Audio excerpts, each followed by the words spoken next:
Imagina que estás de pie en el desierto hace 3000 años. El sol quema implacable sobre la arena. Frente a ti no hay una sola nación.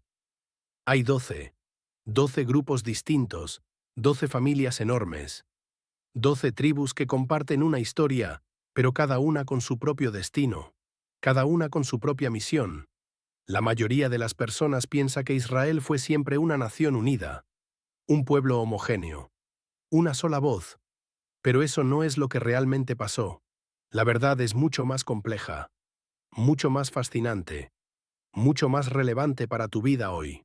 Israel no fue nunca una nación simple, fue un mosaico, fue una confederación de 12 tribus diferentes. Cada tribu tenía su territorio, su carácter único, sus fortalezas, sus debilidades, sus dones especiales. Y cada una de esas tribus representaba algo más grande, algo espiritual, y algo que todavía resuena en nuestros días. Pero antes de continuar, quiero pedirte algo. Cuéntame en los comentarios desde qué ciudad estás viendo este video. Me encanta saber de dónde viene cada persona que está aquí. Ahora bien, para entender quiénes eran estas tribus, necesitamos volver al principio. Necesitamos entender de dónde vinieron.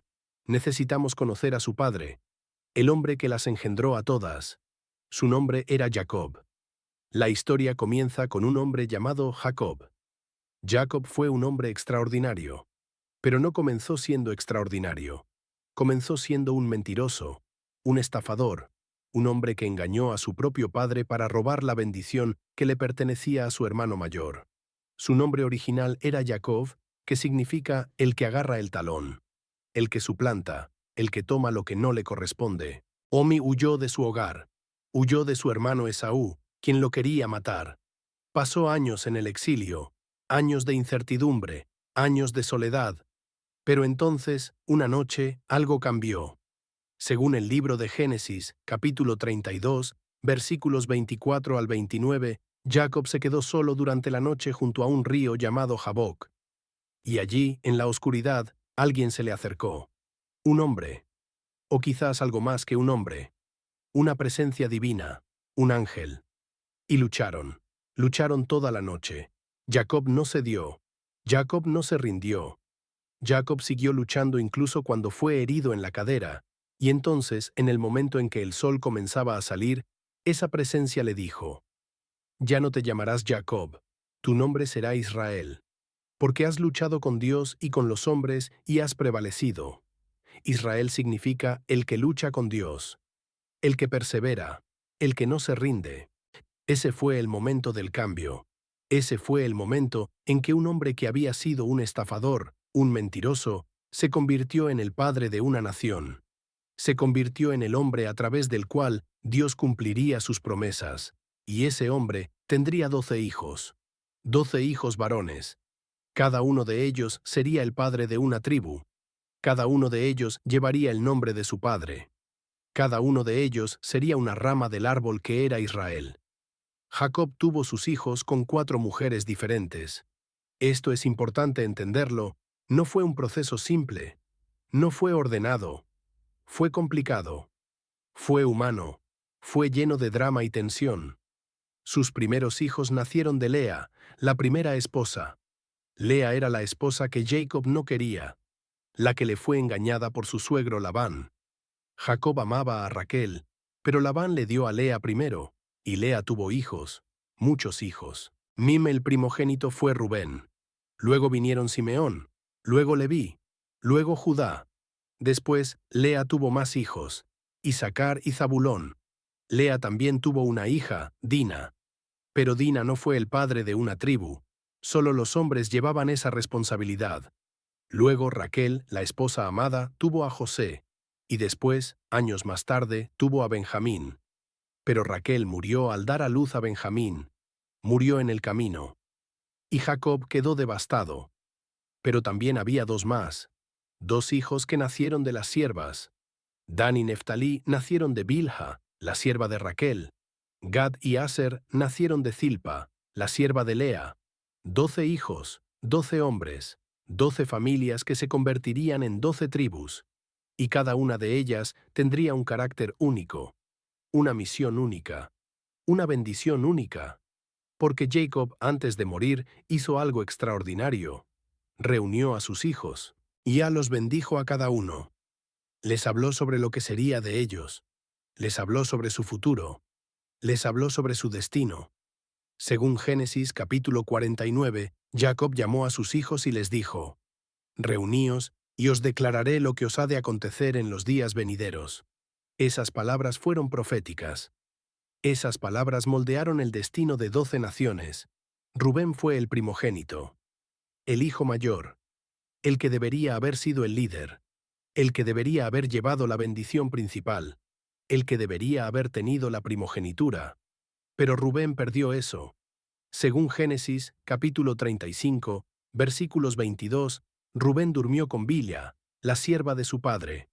Fue un acto de rebelión, un acto de falta de respeto, un acto que lo descalificó de su posición como primogénito. Jacob nunca lo olvidó, nunca lo perdonó completamente. Y cuando llegó el momento de bendecir a sus hijos, Jacob le dijo a Rubén estas palabras. Según Génesis, capítulo 49, versículos 3 y 4. Rubén, tú eres mi primogénito, mi fortaleza y el principio de mi vigor, preeminente en dignidad y preeminente en poder. Pero inestable como el agua, no serás el principal, porque subiste al lecho de tu padre. Entonces te envileciste. Inestable como el agua.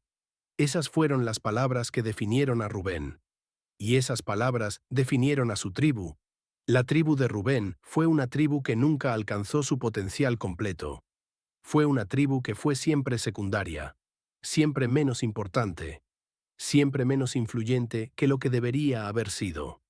Históricamente, la tribu de Rubén se estableció en el territorio al este del río Jordán. Era un territorio bueno, era un territorio fértil, pero era un territorio apartado, lejos del centro de la vida israelita, lejos del templo, lejos del poder político, y la tribu de Rubén fue la primera tribu que fue llevada al cautiverio. Cuando Asiria invadió el norte de Israel, Rubén fue una de las primeras tribus en ser deportada. Fue la primera en desaparecer de la historia. ¿Qué significa esto para nosotros hoy? Significa algo profundo, significa que el potencial que no usamos, el liderazgo que no ejercemos, la responsabilidad que ignoramos, eso nos cuesta, eso nos debilita, eso nos hace inestables, eso nos hace vulnerables. Rubén es un recordatorio de que ser el primero no garantiza nada, de que la posición sin la integridad es inútil, de que la inestabilidad nos roba nuestro destino. Simeón y Leví fueron hermanos, y fueron hermanos unidos por un acto de violencia. Según Génesis, capítulo 34, su hermana Dina fue violada por Siquem, un príncipe de la ciudad de Siquem. Fue un crimen horrible, una violación, una humillación de la familia. Siquem quería casarse con Dina, quería repararla. Pero Simeón y Leví no lo permitieron. En lugar de eso, hicieron algo radical, algo brutal. Engañaron a Siquem. Le dijeron que podía casarse con Dina si él y todos los hombres de su ciudad se circuncidaban, si se convertían a la fe de Israel. Siquem estuvo de acuerdo, y todos los hombres de la ciudad se circuncidaron. Pero mientras los hombres estaban débiles, mientras estaban adoloridos por la circuncisión, Simeón y Leví atacaron. Mataron a todos los hombres de la ciudad. Saquearon la ciudad, tomaron todo lo que había. Fue un acto de venganza brutal, y un acto que violó todas las normas de la guerra justa. Un acto que fue condenado incluso por su propio padre. Según Génesis, capítulo 49, versículos 5 al 7, Jacob dijo estas palabras sobre Simeón y Leví. Simeón y Leví son hermanos. Armas de violencia son sus armas. No entre mi alma en su consejo, ni mi gloria se una con su compañía. Porque en su furor mataron hombres, y en su pasión desampararon bueyes. Maldito sea su furor, que fue fiero, y su ira, que fue cruel. Los dividiré en Jacob, y los esparciré en Israel. Maldito sea su furor. Esas fueron las palabras de Jacob. Una maldición, una condenación. Pero lo interesante es que esta maldición se convirtió en una bendición. Se convirtió en una transformación. Porque aunque Simeón fue dispersado, aunque la tribu de Simeón fue debilitada, Leví fue transformado. Leví se convirtió en el padre de la tribu sacerdotal. Los levitas se convirtieron en los sacerdotes de Israel. Se convirtieron en los guardianes del templo. Se convirtieron en los maestros de la ley. ¿Cómo sucedió esto? ¿Cómo fue que Leví, quien cometió un acto de violencia tan brutal, se convirtió en el padre de los sacerdotes? La respuesta está en un momento crucial de la historia de Israel.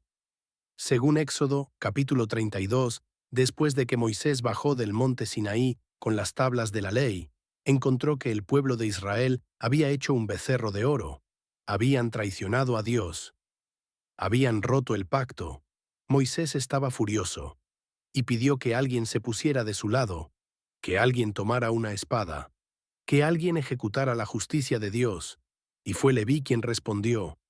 Fue Leví quien se puso del lado de Moisés. Y fue Leví quien ejecutó el juicio. Y por eso Leví fue elegido para ser la tribu sacerdotal. Lo que significa es que la violencia de Leví fue transformada en justicia. Su pasión fue redirigida hacia el servicio de Dios. Su fuerza fue puesta al servicio del templo. Y Simeón fue dispersado. Fue debilitado, pero no fue completamente destruido. La tribu de Simeón se integró gradualmente con la tribu de Judá. Se convirtió en parte de la tribu más grande. ¿Qué significa esto para nosotros hoy? Significa que nuestros peores momentos no definen nuestro futuro. Significa que incluso nuestros actos más violentos, nuestras pasiones más destructivas, pueden ser transformadas, pueden ser redirigidas, pueden ser usadas para servir a un propósito mayor. Leví es un recordatorio de que la redención es posible, de que la transformación es real, de que incluso los que cometen los peores actos pueden convertirse en los servidores más fieles. Judá fue el cuarto hijo de Jacob y Lea. No fue el primero, no fue el segundo, no fue ni siquiera el tercero. Fue el cuarto. Pero Judá fue el que recibió la bendición real. Según Génesis, capítulo 49, versículos 8 al 12, Jacob dijo estas palabras sobre Judá. Judá, te alabarán tus hermanos, tu mano en la cerviz de tus enemigos. Los hijos de tu padre se inclinarán a ti. Cachorro de león, Judá. De la presa subiste, hijo mío. Se encorvó, se echó como león, así como león viejo. ¿Quién lo despertará? No será quitado el cetro de Judá, ni el legislador de entre sus pies, hasta que venga Silo, y a él se congregarán los pueblos. El cetro, el poder real, o el liderazgo. Eso fue lo que Jacob le dio a Judá. Eso fue lo que fue profetizado sobre Judá. Y la historia demostró que esa profecía era verdadera. Cuando los israelitas conquistaron la tierra de Canaán, fue Judá quien recibió el territorio más grande. Fue Judá quien fue el más fuerte. Fue Judá quien fue el más influyente. Y cuando el reino de Israel se dividió, fue Judá quien llevó el nombre de la nación. El reino del sur fue llamado el reino de Judá. Y ese nombre perduró. Ese nombre sobrevivió, y de ese nombre viene la palabra judío. Judá fue la tribu que produjo los reyes más grandes de Israel. David fue de la tribu de Judá. Salomón fue de la tribu de Judá. Todos los reyes del reino del sur fueron de la tribu de Judá. Y Judá fue la tribu que sobrevivió.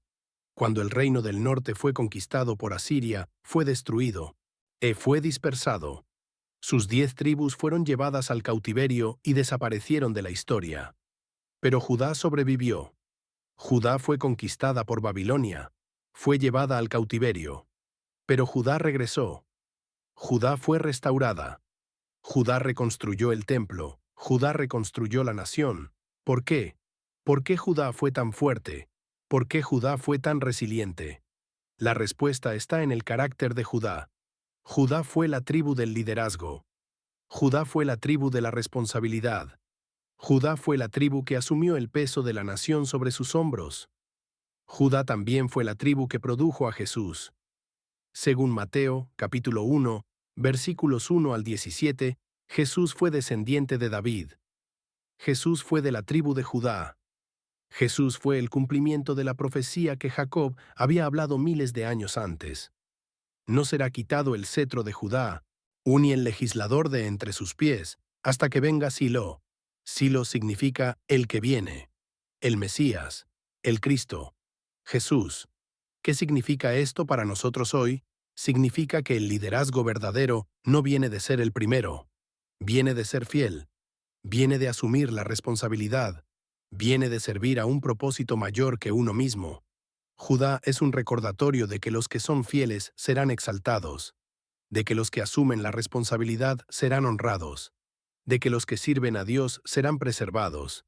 Isaacar fue el noveno hijo de Jacob, no fue uno de los más prominentes, no fue uno de los más famosos, pero Isaacar fue especial. Según Génesis, capítulo 49, versículos 14 y 15, Jacob dijo estas palabras sobre Isaacar. Isaacar es un asno fuerte, echado entre los apriscos, y vio que el descanso era bueno, y que la tierra era agradable, e inclinó su hombro para llevar, y sirvió en tributo. Un asno fuerte. Eso fue lo que Jacob dijo de Isaacar. Eso suena como un insulto, pero no lo es. Es una descripción de fortaleza, de capacidad de trabajo, de disposición a servir. Pero hay algo más. Hay algo que está escondido en estas palabras. Los hijos de Isaacar fueron conocidos en toda la historia de Israel como hombres de sabiduría. Según Primera Crónicas, capítulo 12, versículos 32, se dice de los hijos de Isaacar. De los hijos de Isaacar, 200 príncipes entendidos en los tiempos para saber lo que Israel debía hacer. Entendidos en los tiempos, eso es lo que fueron los hijos de Isaacar. Fueron los que entendían los tiempos, fueron los que sabían qué hacer, fueron los que tenían sabiduría. Isaacar fue la tribu que se especializó en el conocimiento, en la comprensión, en la sabiduría práctica, en saber qué hacer en cada momento. La tribu de Isaacar se estableció en un territorio fértil. Era un territorio bueno. Era un territorio que permitía la vida agrícola, permitía la reflexión, permitía el estudio. Y los isacaritas se convirtieron en los sabios de Israel. Se convirtieron en los que entendían la ley. Se convirtieron en los que podían interpretar los tiempos. Se convirtieron en los que sabían cuál era el camino correcto. ¿Qué significa esto para nosotros hoy? Significa que la sabiduría es una bendición. Significa que el entendimiento es un don. Significa que los que buscan comprender los tiempos en que viven, los que buscan saber qué hacer, serán bendecidos. Isaacar es un recordatorio de que la inteligencia no es arrogancia, de que el conocimiento no es orgullo, de que la sabiduría es una herramienta para servir a los demás, de que los que entienden los tiempos tienen la responsabilidad de guiar a los demás. Zabulón fue el 10º hijo de Jacob y Lea. Fue el último hijo que tuvo con Lea. Fue un hijo especial en su propia manera. Según Génesis, capítulo 49, versículos 13, Jacob dijo estas palabras sobre Zabulón. Zabulón habitará en la costa del mar y será puerto de navíos, y su límite se extenderá hasta Sidón. La costa del mar, los puertos, el comercio. Eso fue lo que Jacob profetizó para Zabulón, y eso fue exactamente lo que sucedió. La tribu de Zabulón se estableció en un territorio que tenía acceso al mar, tenía acceso a las rutas comerciales, sí tenía acceso a las ciudades portuarias.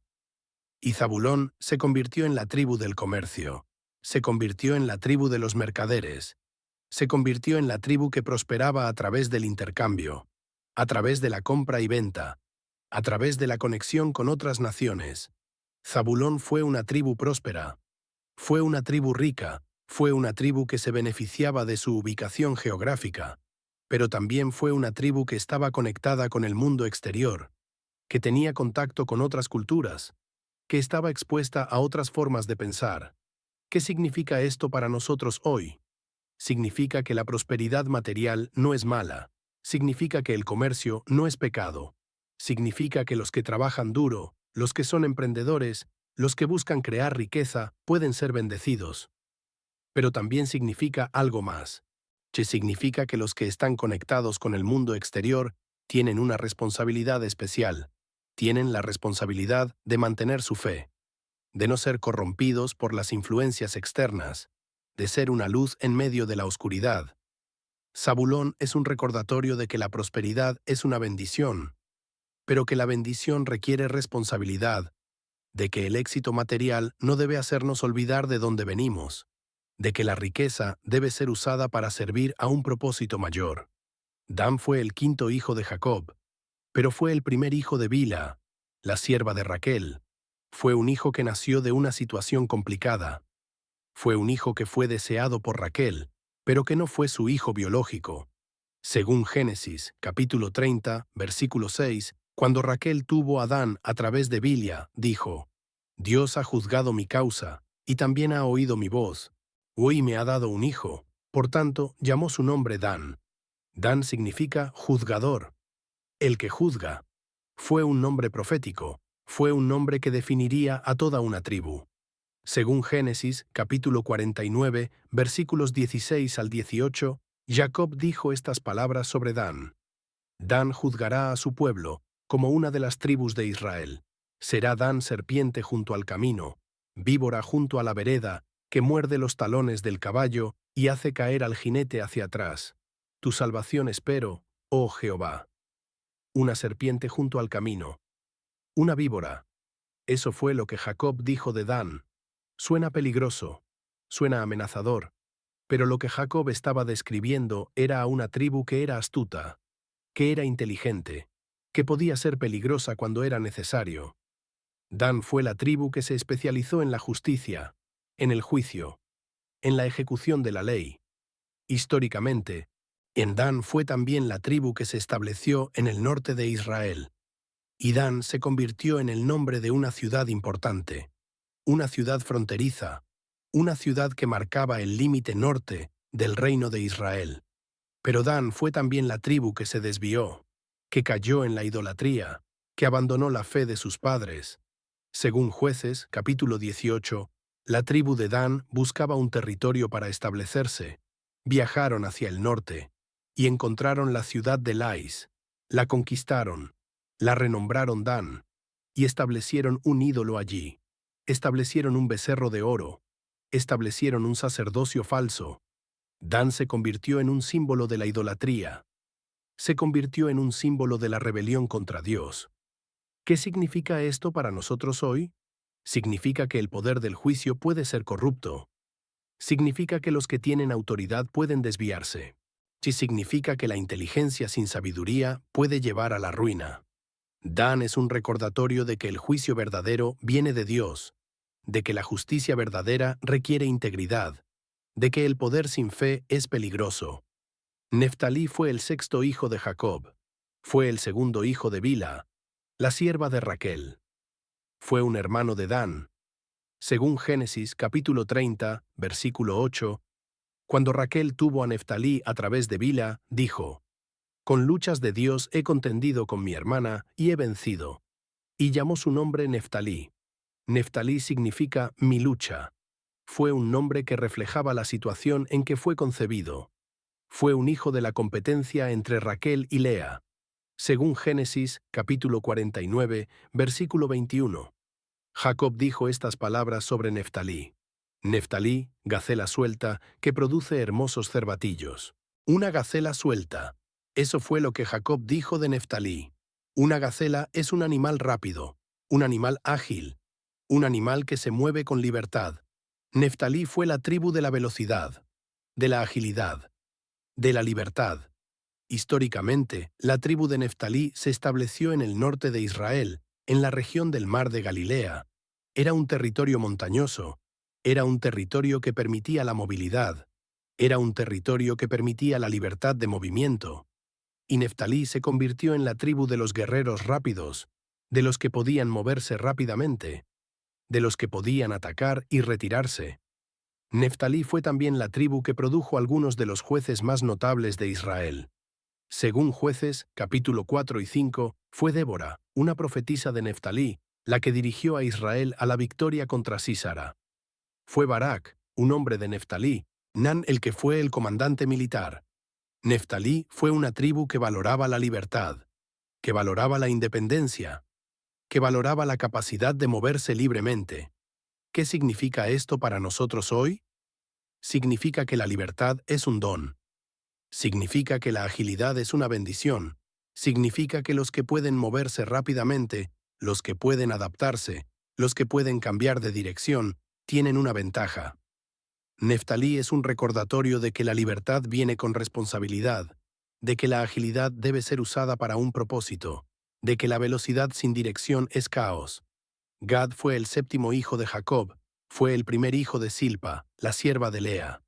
Fue un hijo que fue deseado por Lea, pero que no fue su hijo biológico. Según Génesis, capítulo 30, versículo 11, cuando Lea tuvo a Gad a través de Silpa, dijo: vino la ventura. Y llamó su nombre Gad. Gad significa ventura, suerte, fortuna.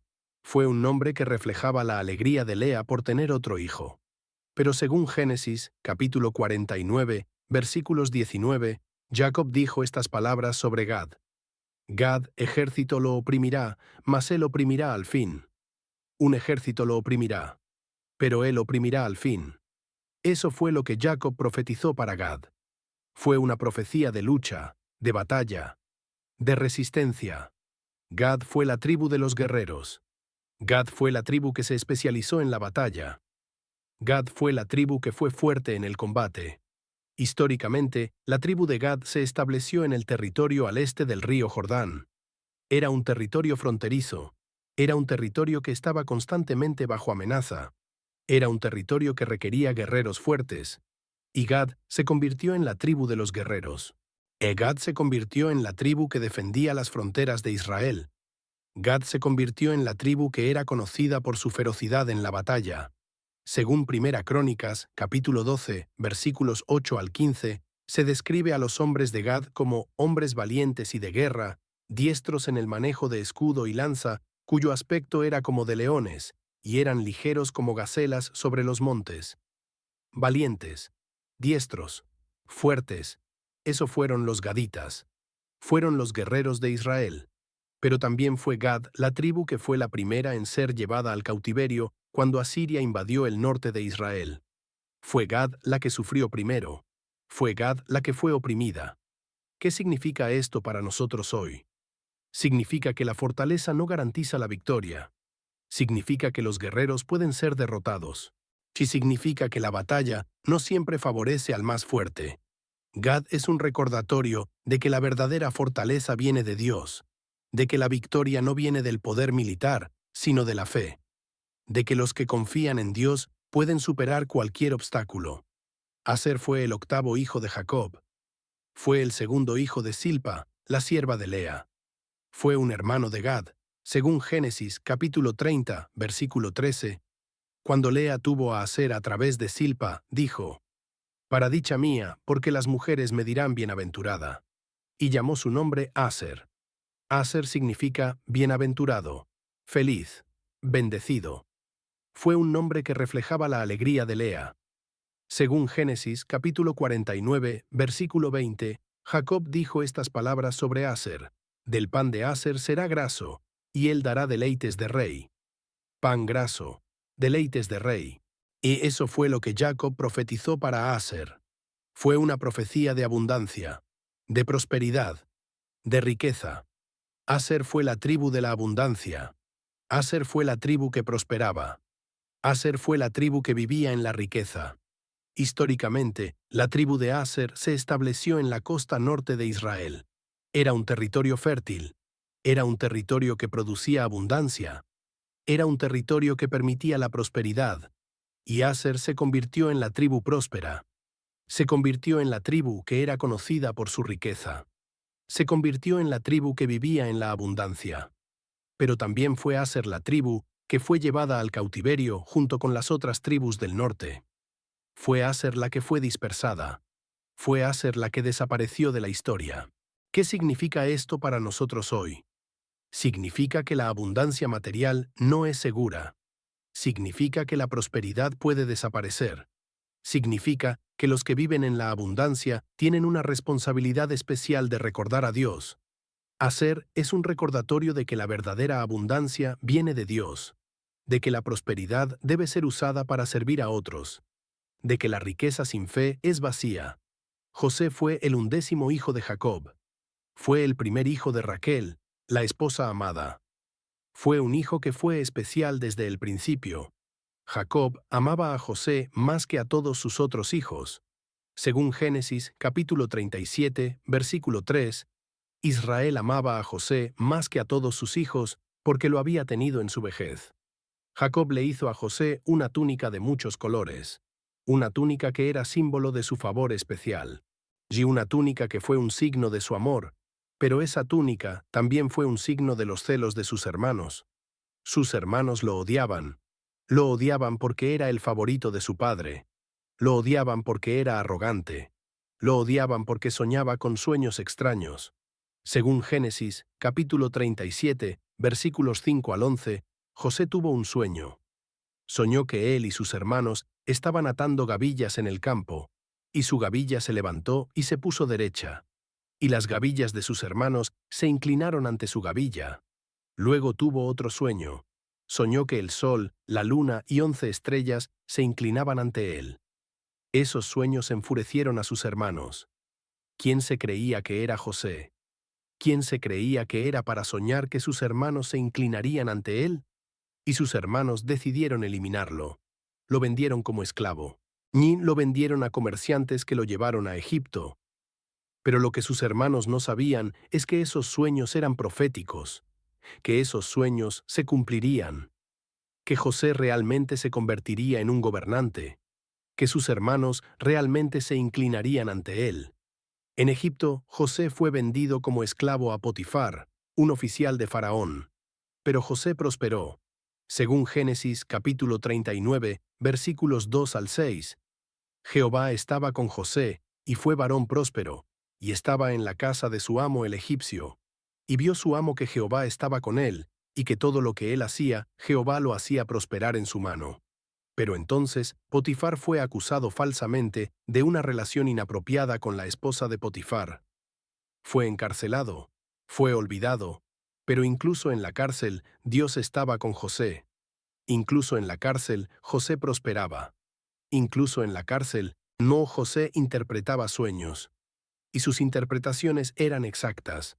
Entonces, años después, Faraón tuvo un sueño que lo perturbaba, un sueño que ninguno de sus sabios podía interpretar, y alguien le mencionó a José.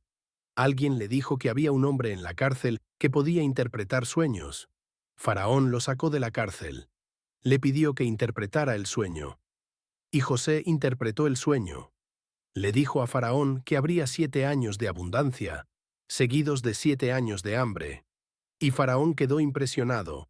Según Génesis capítulo 41, versículos 37 al 40, el consejo agradó a Faraón y a todos sus siervos.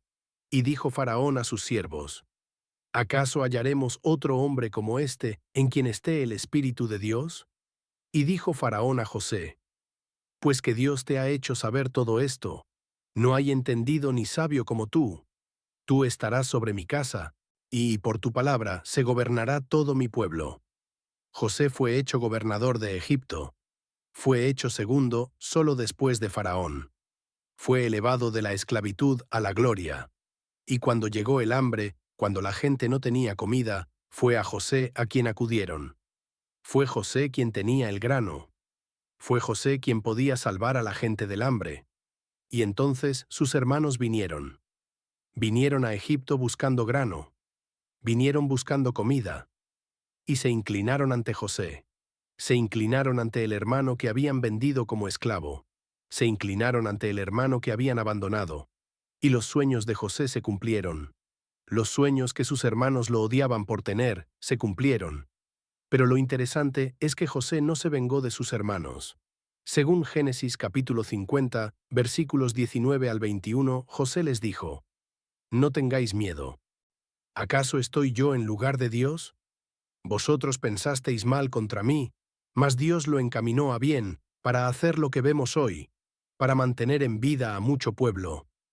Ahora pues, no tengáis miedo.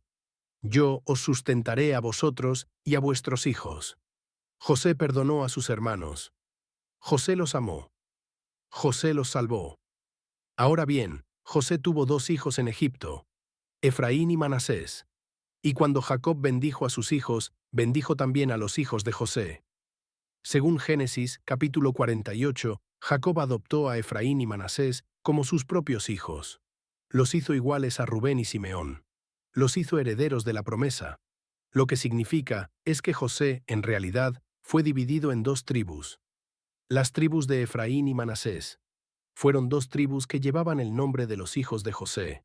Fueron dos tribus que fueron bendecidas por el patriarca. Efraín se convirtió en la tribu más poderosa del norte. Se convirtió en la tribu que lideró el reino del norte.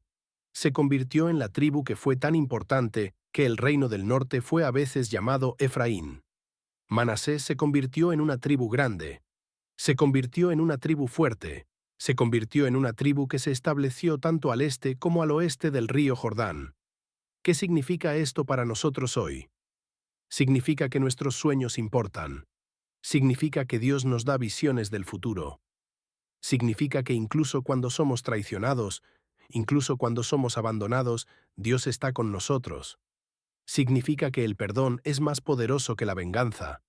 Significa que la misericordia es más fuerte que la ira. Significa que los que perdonan a sus enemigos son los que verdaderamente triunfan.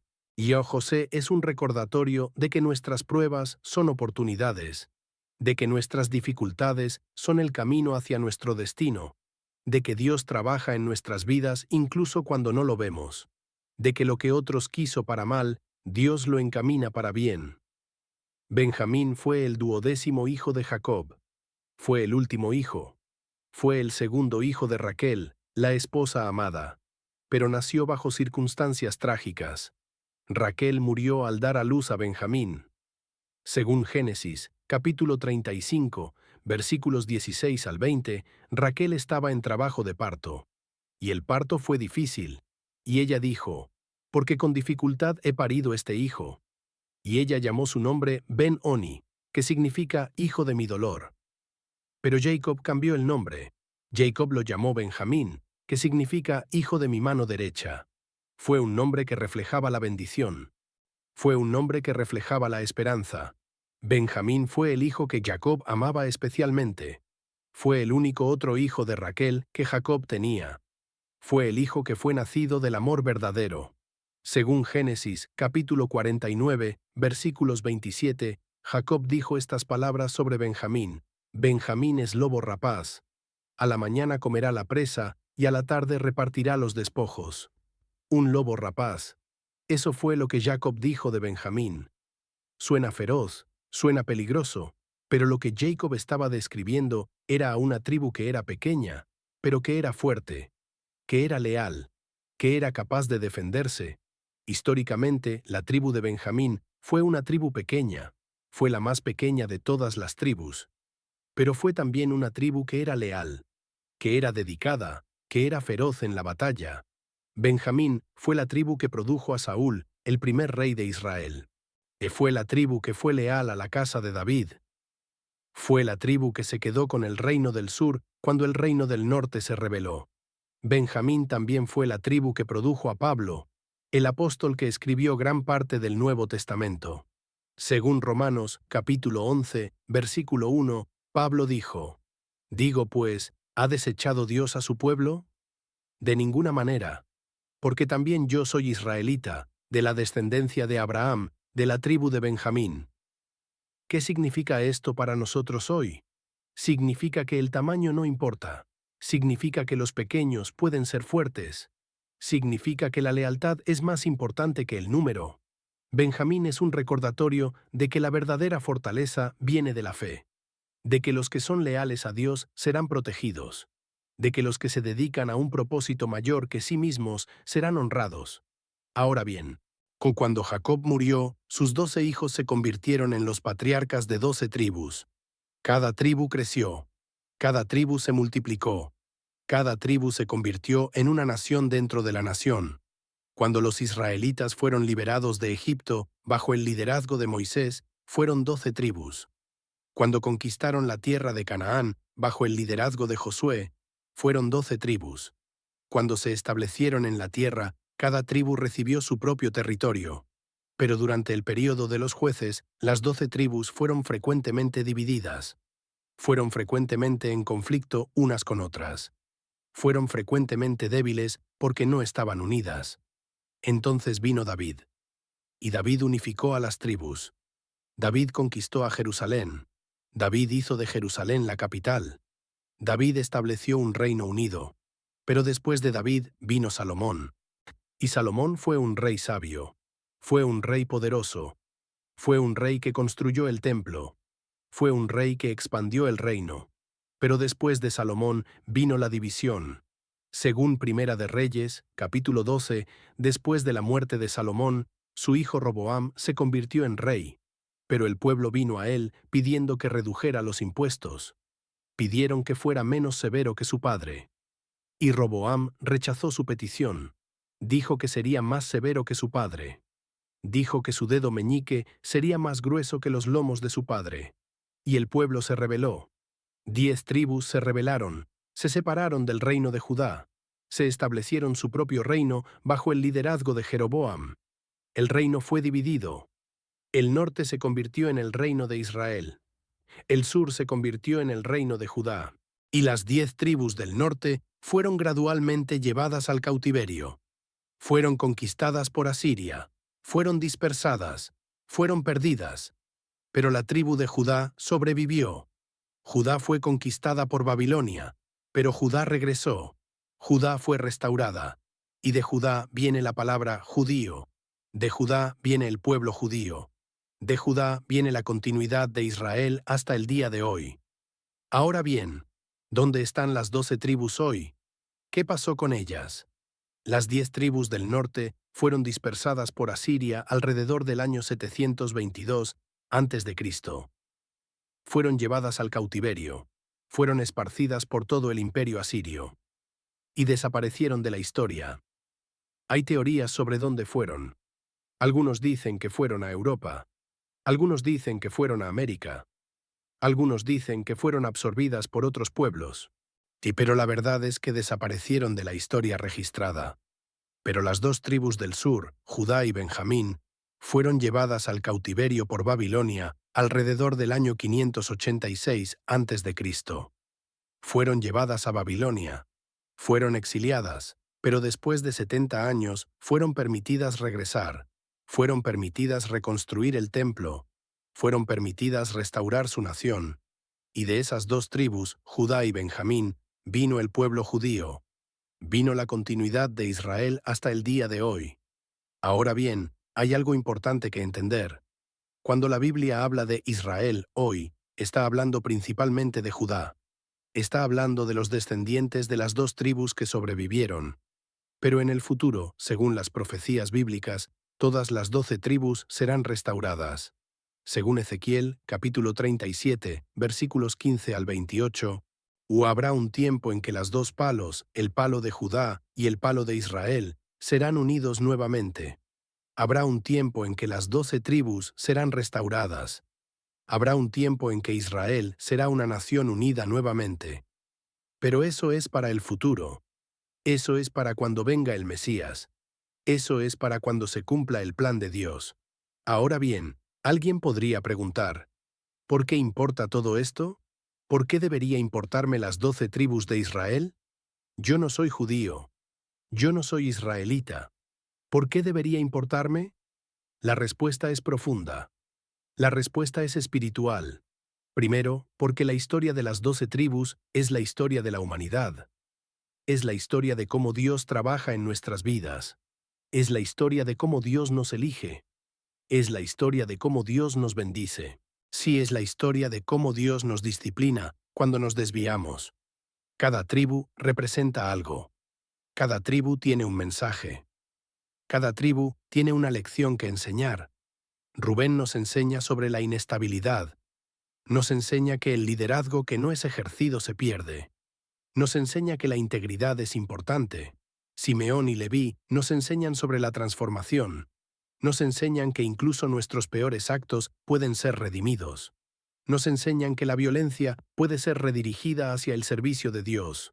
Judá nos enseña sobre la lealtad. Nos enseña que los que son fieles serán exaltados. Nos enseña que el liderazgo verdadero viene de asumir la responsabilidad. Isacar nos enseña sobre la sabiduría. Nos enseña que el conocimiento es una bendición. Nos enseña que los que entienden los tiempos tienen la responsabilidad de guiar a otros. Y ni Zabulón nos enseña sobre la prosperidad. Nos enseña que el comercio no es pecado. Nos enseña que la riqueza debe ser usada para servir a un propósito mayor. Dan nos enseña sobre el juicio. Nos enseña que el poder sin fe es peligroso. Nos enseña que la verdadera justicia viene de Dios. Neftalí nos enseña sobre la libertad. Nos enseña que la agilidad es una bendición. Nos enseña que la velocidad sin dirección es caos. Gad nos enseña sobre la fortaleza. Nos enseña que la verdadera fortaleza viene de Dios. Nos enseña que la victoria no viene del poder militar, sino de la fe. Aser nos enseña sobre la abundancia. Nos enseña que la prosperidad material no es segura. Nos enseña que la riqueza sin fe es vacía. José nos enseña sobre el destino. Nos enseña que nuestros sueños importan. Y nos enseña que Dios trabaja en nuestras vidas incluso cuando no lo vemos. Nos enseña que el perdón es más poderoso que la venganza. Benjamín nos enseña sobre la lealtad. Nos enseña que el tamaño no importa. Nos enseña que los pequeños pueden ser fuertes. Y Leví, aunque fue maldecido por su violencia, fue bendecido con el sacerdocio. Nos enseña que la redención es posible. Nos enseña que la transformación es real. Segundo, porque la historia de las 12 tribus es la historia de la fe. Es la historia de cómo Dios cumple sus promesas. Es la historia de cómo Dios preserva a su pueblo. Es la historia de cómo Dios es fiel incluso cuando nosotros no lo somos. Judá fue conquistada. Judá fue exiliada. Judá fue llevada a Babilonia. Pero Judá regresó. Judá fue restaurada. Judá reconstruyó el templo. Judá reconstruyó la nación. ¿Por qué?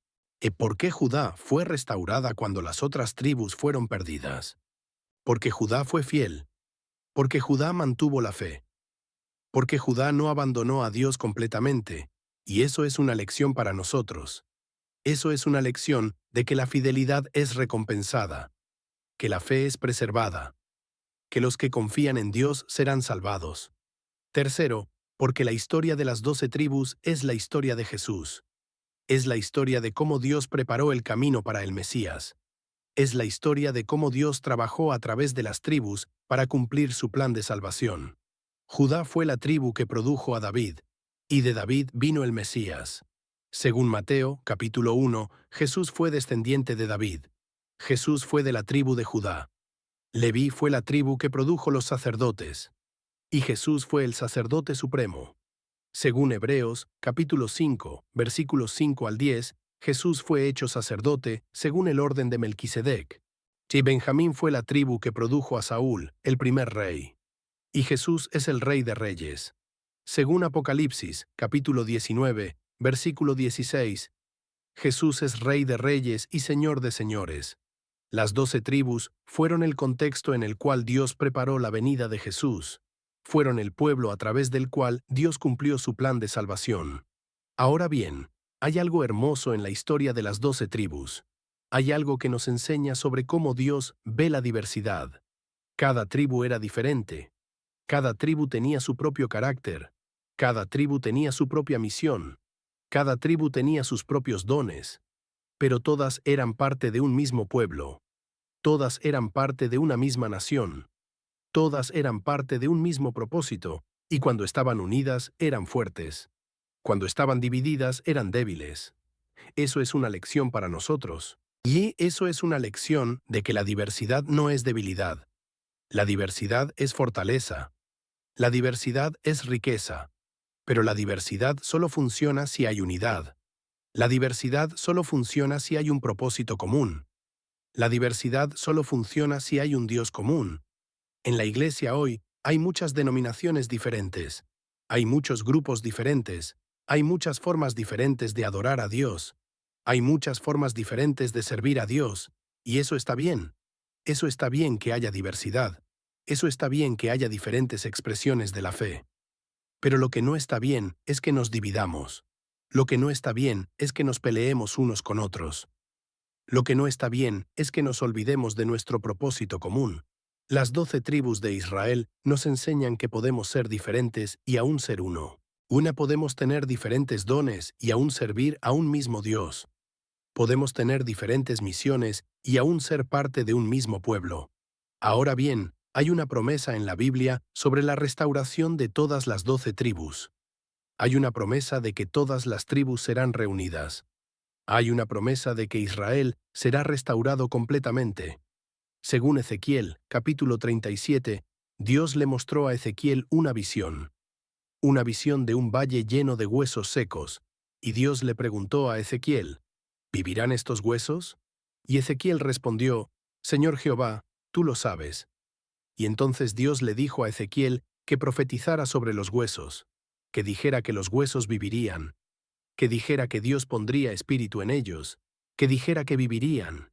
Y Ezequiel profetizó, y los huesos se juntaron, y la carne cubrió los huesos, y el espíritu entró en ellos, y vivieron. Y entonces Dios le explicó a Ezequiel lo que significaba la visión. Según Ezequiel, capítulo 37, versículos 11 al 14. Hijo de hombre, estos huesos son toda la casa de Israel. He aquí, ellos dicen, nuestros huesos se secaron, y pereció nuestra esperanza, y somos del todo cortados. Por tanto, profetiza y diles, así ha dicho Jehová el Señor. He aquí, yo abro vuestros sepulcros, pueblo mío, y os haré subir de vuestras sepulturas, y os traeré a la tierra de Israel. Los huesos secos representan a Israel, representan al pueblo que parecía estar muerto, que parecía estar sin esperanza, que parecía estar completamente cortado. Pero Dios promete que los resucitará, que los traerá de vuelta a la vida, que los traerá de vuelta a la tierra de Israel. Y entonces Dios le dijo a Ezequiel que tomara 2 palos, y uno que representara a Judá, uno que representara a Israel, y que los juntara en su mano, y que se convirtieran en uno solo. Según Ezequiel, capítulo 37, versículos 15 al 28. Me vino palabra de Jehová, diciendo, Hijo de hombre, toma un palo y escribe en él, por Judá y por los hijos de Israel sus compañeros, y toma otro palo y escribe en él, por José, palo de Efraín, y por toda la casa de Israel sus compañeros. Júntalos luego el uno con el otro en un solo palo, y serán uno en tu mano. Y entonces Dios explica lo que significa. Que las 2 casas, la casa de Judá y la casa de Israel, serán unidas. Que las 12 tribus serán reunidas. Que serán una sola nación bajo un solo rey. Y diles, así ha dicho Jehová el Señor. He aquí, yo tomo a los hijos de Israel de entre las naciones a donde fueron, y los recogeré de todas partes, y los traeré a su tierra, y haré de ellos una nación en la tierra, en los montes de Israel, y un rey será a todos ellos por rey. Un rey será a todos ellos por rey. Eso es una profecía del Mesías. Eso es una profecía de Jesús. Eso es una profecía de que cuando Jesús regrese, todas las tribus serán unidas bajo su reino. Entonces, ¿cuál es la lección final de las 12 tribus de Israel? La lección final es que Dios tiene un plan que abarca miles de años, un plan que involucra a todas las naciones, un plan que involucra a toda la humanidad, y nosotros somos parte de ese plan. Tú eres parte de ese plan. Tu vida importa, tu fe importa, tu obediencia importa. Y porque Dios está trabajando en nuestras vidas, así como trabajó en la vida de las 12 tribus. Dios está guiando nuestros pasos, así como guió los pasos de Israel. Dios está cumpliendo su propósito en nuestras vidas, así como cumplió su propósito en la vida de las tribus. Y así como las 12 tribus tenían diferentes dones, diferentes misiones, diferentes caracteres, nosotros también tenemos diferentes dones. Tenemos diferentes misiones. Tenemos diferentes caracteres. Y todos esos dones, todas esas misiones, todos esos caracteres son necesarios. Son todos parte del plan de Dios. No somos todos Judá. No somos todos Leví. No somos todos Efraín. Somos todos diferentes. Somos todos únicos. Somos todos especiales. Pero somos todos parte de un mismo cuerpo. Somos todos parte de la Iglesia de Jesús. Somos todos parte del pueblo de Dios. Y cuando trabajamos juntos, cuando nos apoyamos unos a otros, cuando usamos nuestros dones para servir a Dios, entonces somos fuertes. entonces somos invencibles. Entonces somos capaces de cambiar el mundo. Pero cuando nos dividimos, cuando nos peleamos unos con otros, cuando nos olvidamos de nuestro propósito común, entonces somos débiles. Entonces somos vulnerables. Entonces nos desmoralizamos. Las 12 tribus de Israel nos enseñan que la unidad es poder, que la diversidad es riqueza, que Dios tiene un plan para cada uno de nosotros, que nuestras vidas importan, que nuestras misiones importan, que somos parte de algo mucho más grande que nosotros mismos. Y así como Dios llamó a Jacob a ser el padre de una nación, Dios te está llamando hoy. Dios te está llamando a ser parte de su plan. Dios te está llamando a usar tus dones. Y Dios te está llamando a cumplir tu misión. Quizás eres como Judá. Quizás estás llamado a ser un líder. Quizás estás llamado a asumir la responsabilidad. Quizás estás llamado a guiar a otros. Quizás eres como Leví. Quizás estás llamado a servir. Quizás estás llamado a ser un sacerdote espiritual. Quizás estás llamado a guiar a otros en su fe. Quizás eres como Isacar. Quizás estás llamado a ser sabio. Quizás estás llamado a entender los tiempos. Quizás estás llamado a guiar a otros con tu conocimiento. Quizás eres como Zabulón. Quizás estás llamado a prosperar. Quizás estás llamado a ser un empresario. Quizás estás llamado a crear riqueza para servir a Dios. Quizás eres como José. Quizás estás llamado a soñar. Quizás estás llamado a tener una visión. Quizás estás llamado a cumplir un destino especial. Sea cual sea tu llamado, si sea cual sea tu